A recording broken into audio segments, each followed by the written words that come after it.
Bonjour à tous et bienvenue sur C17. Nous sommes en direct de Talmont-sur-Gironde. Talmont-sur-Gironde, proche de Royan. Et oui, il y a des vendanges à Talmont-sur-Gironde.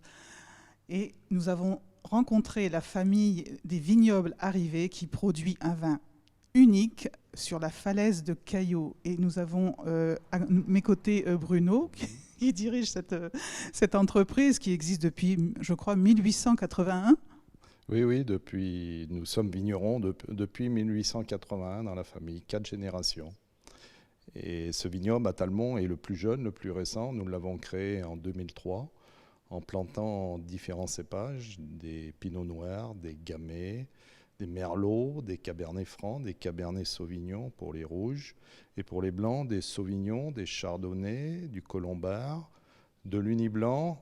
Et puis c'est tout. Des sémillons, pardon. Oui. Des sémillons. Ce qu'on peut dire aussi, c'est que grâce à Anita qui se trouve dans votre boutique à Saint-Georges de Didonne, on a pu vous rencontrer. Oui, je remercie Anita. Anita est une de mes employées qui travaillait dans les vignes. Elle avait 16 ans et depuis, elle vend mes bouteilles dans une boutique qui nous appartient à Saint-Georges de Didonne. Et grâce à elle, on a pu connaître le bourru. Voilà, vous avez goûté le bourru, le vin nouveau qui a été fait à Talmont avec du chardonnay.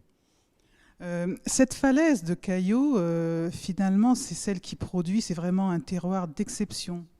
Oui, c'est pour ça que notre vin est un petit peu unique, parce que ce terroir, il agit, c'est un bloc de craie, ça agit comme une éponge.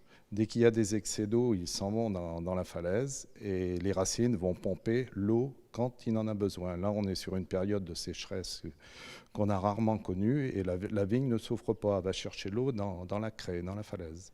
Donc il va y avoir une bonne récolte. Le millésime a l'air prometteur. J'espère qu'il sera aussi prometteur que l'année passée, parce que nous avons décroché pas mal de médailles d'or l'année passée, en espérant que cette année, nous ferons notre possible pour reconduire la même chose. Alors les médailles d'or s'enchaînent, mais je voudrais que vous me parliez aussi des amphores suite à un millésime de 2005. Oui, nous avons planté notre vignoble en 2003. 2005, les vignes avaient 2 ans, mais nous avons une petite récolte. Et cette petite récolte, nous l'avons embouteillée parce que c'était très bien. Nous l'avons embouteillée. Toutes mes amphores, toutes mes bouteilles qui sont en forme d'amphore sont numérotées.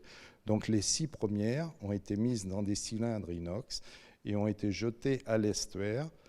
Et avec gravé sur le cylindre inox un mot pour la personne qui trouvera une de ces bouteilles, il aura droit à une caisse à vie une caisse tous les ans le long de sa vie. Donc avis à la population.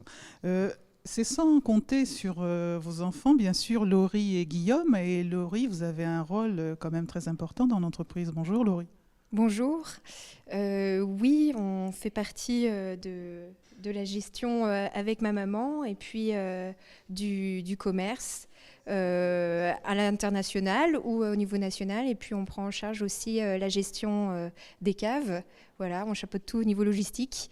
Et puis j'essaye d'apprendre petit à petit en premier lieu du côté de la distillation parce qu'on fait aussi du cognac auprès de mon papa. Voilà.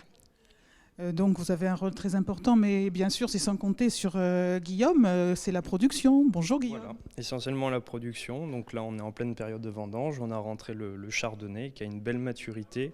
On peut le déguster, les tanins sont mûrs, c'est une très belle année. Ça s'annonce prometteur. Laurie nous a parlé du cognac. Oui, le cognac, le cognac, je suis né dedans. Moi, je suis né dans une barrique. Mes enfants aussi, leur premier berceau, c'était une barrique. Donc nous devions, étant dans la région du cognac, de faire du cognac. Et tous mes ancêtres, depuis 4 générations, ont toujours distillé. Et en plus, ce bâtiment, cette cave où nous sommes, ce bâtiment a été créé en 1905 pour faire une distillerie. Et malheureusement, ça n'a jamais pu aboutir, le projet. Il a été abandonné depuis 1979 et je l'ai repris en 2014. Il était presque tombé par terre. Et en 8 ans, nous avons tout refait et nous avons créé une petite distillerie pour distiller nos 2 hectares de vignes à cognac qui sont sur cette falaise. Eh bien écoutez, on est dans un endroit magnifique. C'est vraiment... Tout d'abord, on a un vin unique, mais un endroit magnifique et une famille sympathique À bientôt. Merci à tous les trois. À bientôt sur C17 et toujours en direct. Merci beaucoup. Merci.